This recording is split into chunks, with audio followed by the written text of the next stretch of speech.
kílò tí láti ní àwọn speakers ṣùgbọ́n akọ́kọ́ pé ọ̀tá wa olórí oko wa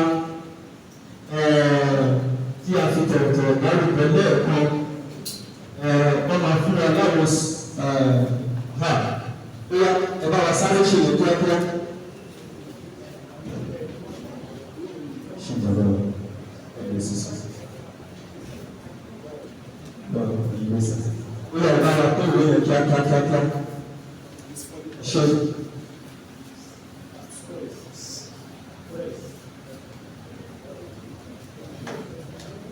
Ẹgbẹ́ bá wà fún àwọn pírẹ́sì náà. Ṣe àwọn pírẹ́sì náà ni a ṣe fún àwọn tó kò bá máa fi ọ̀rọ̀ ìgbó lọ. A kó bàbá wa lórí òkú wa. Ẹni ọ̀rọ̀ architect Ọpẹ́olúwa Akíọlá George láti fún wa ní kí wọ́n àdírẹ́sì ní ṣe.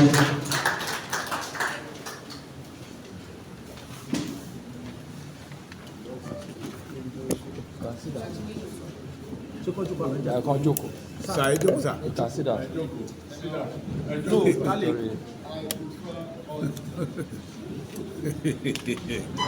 Ẹ ti blọọkì ẹ ti sẹ́yìn. Ṣé ń bọ̀ wá lẹ́yìn náà dáadáa? Mo fi tọ̀wọ̀tọ̀wọ̀ sí gbogbo ilé. Mo kí àwọn bàbá wa tó wà ní, àwọn ìyá wa tó wà ní. Mo kí gbogbo ọmọ Yorùbá lọ́mọdé lágbà. Mo kí gbogbo àwọn èèyàn wa tó wà ní ìrìn àjò tó ń wò wá lórí fọ́nrán. Mo dẹ̀ kí àwọn èèyàn wa náà tó ń wò wá ní ilẹ̀ Yorùbá bí àti ní ìlú Nàìjíríà. Mo dẹ̀ kí àwọn agbófinró tó wà ní àwọn Department of State Security wọ́n wà ní mo kí yín o. Gbogbo wa ni mo kí tọ̀wọ̀tọ̀wọ̀ àti tayọ̀tayọ̀. Ọ̀rọ̀ tí máa sọ mo máa sọ ní Yorùbá mo dẹ̀ máa sọ lóyìnbó náà torí gbogbo àwọn èèyàn wa all over the world là ń bá sọ̀rọ̀. Ẹ̀wọ̀n pé Yorùbá wà ní Brazil, Yorùbá wà ní Trinidad and Tobago, wọ́n wà ní Jamaica, wọ́n wà ní Cuba, wọ́n wà ní Colombia, wọ́n wà ní Paraguay, wọ́n wà ní all the Caribbean, Haiti, Dominican Republic, gbogbo ẹ̀ ló wà, Jamaica, wọ́n wà ní Europe náà tó yẹ pé wọ́n kì í ṣe Nigerians tó wọ́n gbọ́ English ṣùgbọ́n tó yẹ pé wọ́n gbọ́ English tí wọ́n ṣe gbọ́ Yorùbá, so àásọ ní Yorùbá àásọ ní èdè òyìnbó. Lákòókò lórí ọ̀rọ̀ tá a fẹ́ sọ yìí, a dúpẹ́ lọ́wọ́ gọ́ọ̀nà wa ní ìlú Èkìtì, gọ́ọ̀nà Abíọ́dún Olùbàdàn. Báwo kí láyé dúpẹ́ lọ́wọ́ ó pẹ́ díẹ̀ ṣùgbọ́n wọ́n ṣe é. Nǹkan tá à ń sọ̀rọ̀ lé lórí ọ̀rọ̀ ṣàríà ni o. Àwa ò fẹ́ ṣàríà ní ilẹ̀ Yorùbá torí à ń sọ díẹ̀ díẹ̀ báyìí. Ṣé wọ́n lọ sí ọ̀hún ọ̀hún? A fẹ́ òfin ṣàríà nílẹ̀ Yorùbá. Gọ́ọ̀nà wa báwo wọ́n dẹ̀ bá wa sọ pé wọ́n bá wa sọ gbogbo ìlú pé ọ̀rọ̀ òfin ṣàríà ò sí nínú òfin o, nínú Èkìtì o, ní stéèdì Èkìtì o, wọn ò dẹ̀ fẹ́. Lẹ́yìn ìyẹn kábíyèsí wa ìwé ọ̀fàgbó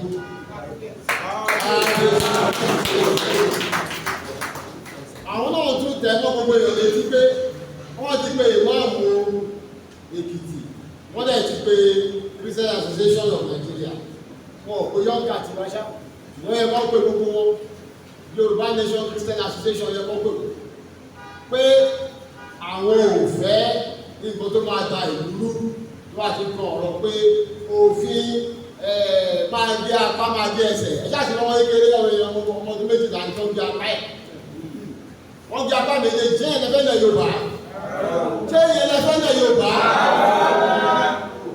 àfẹ́ padà ṣe sọ pé àfẹ́ yìí ṣe à ń pé à ń sọ lẹ́rọ̀ ni àsọdìjà à ń sọ ní ìdùbí ìdùbí pé àwa ò ṣe jàgídíjàgan ṣùgbọ́n ẹni tó bá rò pé òun ní ìwà jàgídíjàgan lọ́wọ́ àbí pé òun lè máa wọlé báyìí káàkiri bó ṣe ń pa àwọn èèyàn wa ọjọ́ kan tó lé ọjọ́ kan tó ní nǹkan wọ́n ní olóògbé tó sún bí ọ̀lẹ ẹ̀rù bá ayé ẹ̀dá ọgbọ́n inú ẹ̀ gbégbègbè ohun tó máa jẹ ló wá ọba ẹ̀ka jẹ yí o ọba ẹ̀ka jẹ yí o ìyẹn bẹ́ẹ̀ máa kà ní èdè òyìnbó kí gbogbo ṣe bọ́.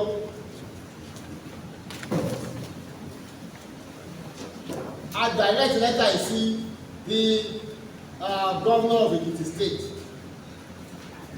But there is direct sí governor of Ekiti State. A fẹ́ fi sí àkíyèsí gbogbo Yorùbá káàkiri àgbáyé.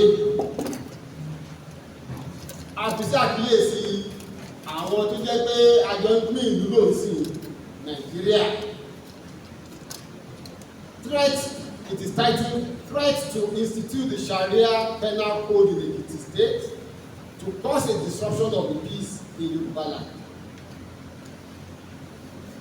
The Yoruba Regional Alliance, YRA, worldwide, in collaboration with all Yoruba self-determination organizations, wishes to bring to your notice the recent purported sitting of a so-called Sharia panel in Ado-Ekiti, Ekiti State.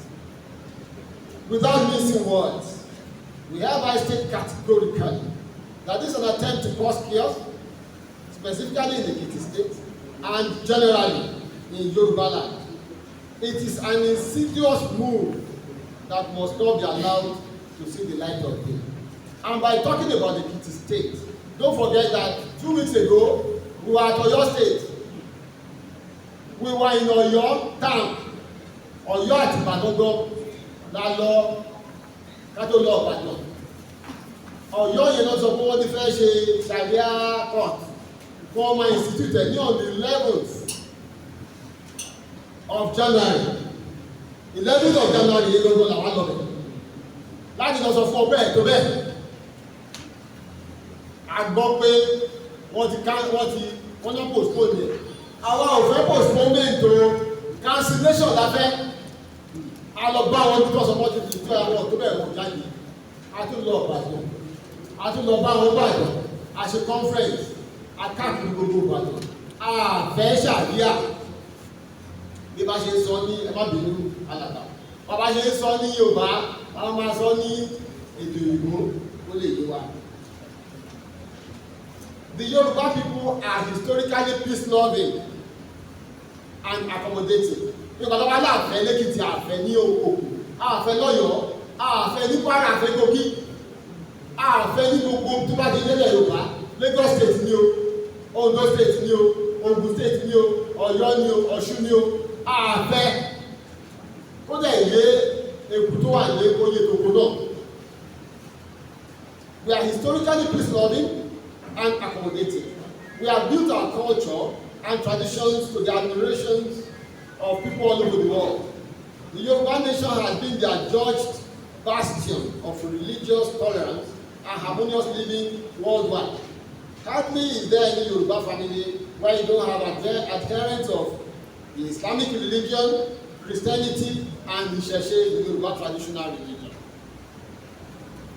This harmony and balance has endured for generations, for centuries. We intend to keep it that way.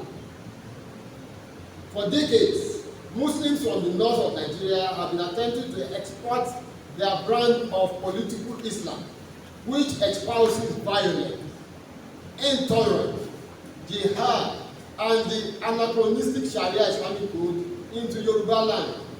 It has always been vehemently rejected by our people, as this does not represent who we are or our values.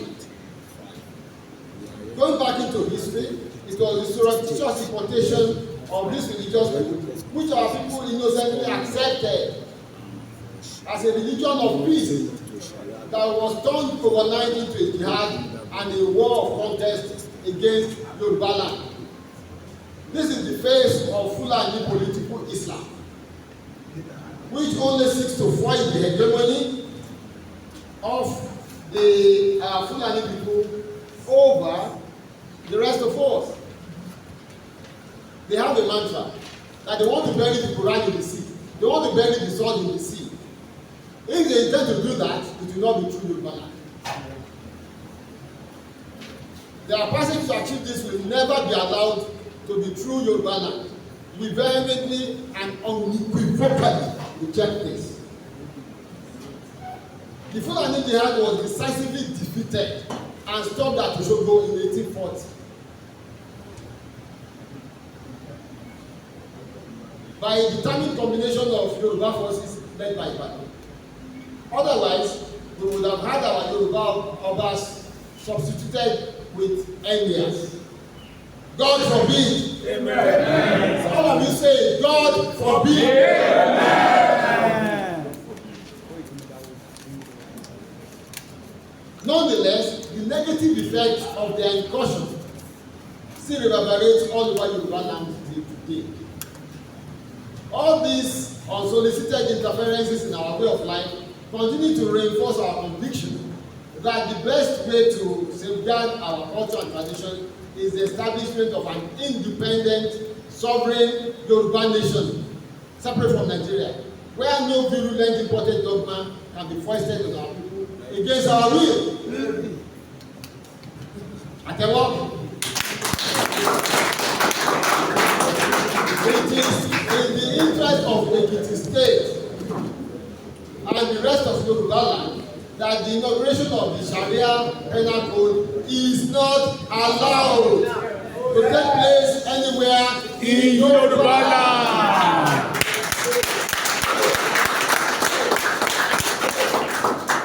As this will lead to unimaginable chaos and cause massive dislocations beyond the imaginations of anyone.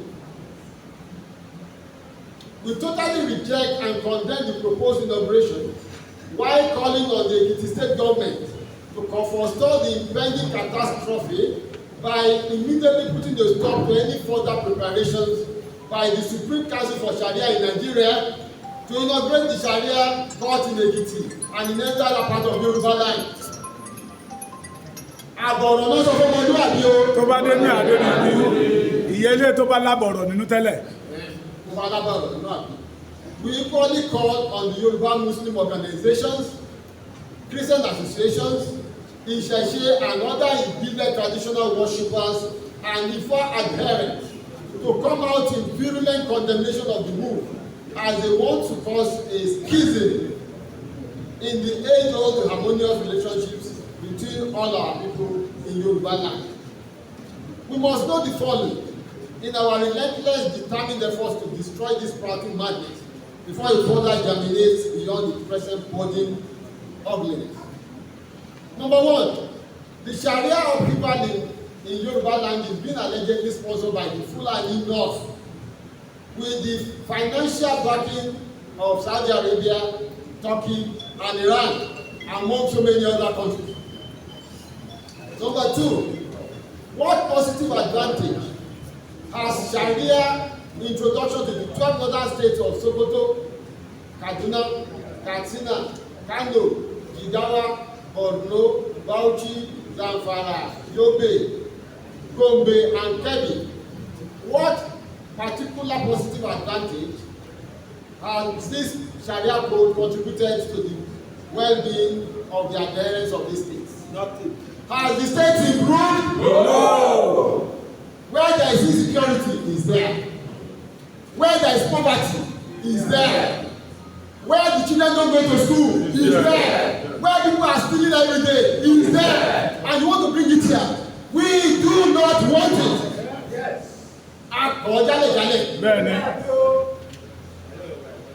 The Sharia of people in Yoruba land is okay. Now I'm done with that. Most of these states are still the most impoverished states in Nigeria. Most of these states are still the least educated states in Nigeria. Most of these states are still the most insecure in Nigeria, constantly being ravaged by Islamic terrorists. Members of the same religion, they want to export its strict Sharia penal code to Yoruba land. We are happy with our own Muslims in Yoruba land. Yes. We don't want Muslims from any other place.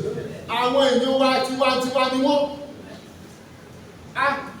Sùrájù Dìndì, Aláàjì Sùrájù Dìndì láti Èkó. Ìyá wa Ìyálóde Bílíkì láti Ọ̀yọ́. Kí la tún fẹ́? Pásítọ̀ ló wà lẹ́gbẹ̀ẹ́ mi náà. Kí la tún fẹ́? Àwọn oníṣẹ̀ṣe wà bí. Ilẹ̀ Yorùbá yìí bí kọ́kọ́lá ní yàtọ̀ sí gbogbo àgbáyé nìyẹn. Most of these states are still the most insecure in Nigeria. I've said that. This brand of political Islam is being sponsored by the Fulani to destabilize Yoruba land. As they set the stage for the destruction of our culture, kill our people, and take over our land, we shall vehemently reject this. Yes. Yoruba are tolerant to the three religions that have coexisted peacefully for generations without the Sharia penal code. They must depart from our land with their evil. What is the Sharia law introduction going to achieve that the existing penal codes and legal systems operating in Yoruba land and Nigeria cannot achieve? What are they going to achieve again? Okay. Obviously, there is more than meets the eye here. Lastly,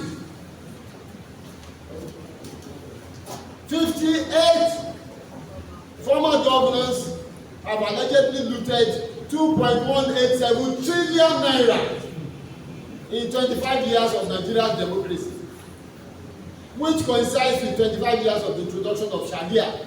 If you remember, Shariah was introduced into the North immediately when we had the democratic system in 1999. That's 25 years. What Sharia justice? Okay, now, what Sharia justice has come the way of former Governor Shariah, who introduced it in Zamfara State, who is in the Senate now and has allegedly looted billions according to EFCC. Are they partisans? No. Àwọn ọmọdé kéèké àwọn tálíkà ló ń dín lọ́wọ́ gé lẹ́sẹ̀. Tó bá yẹ ti gé wọn lọ́wọ́ gé lẹ́sẹ̀ tó wọ́n máa dùn wọ́n gbọ́ nílẹ̀ Yorùbá wọ́n máa tọrọ bánà. Ṣé yẹn lẹ́fẹ́ ni? Ẹ gbọ́dọ̀ gbóhùn sókè.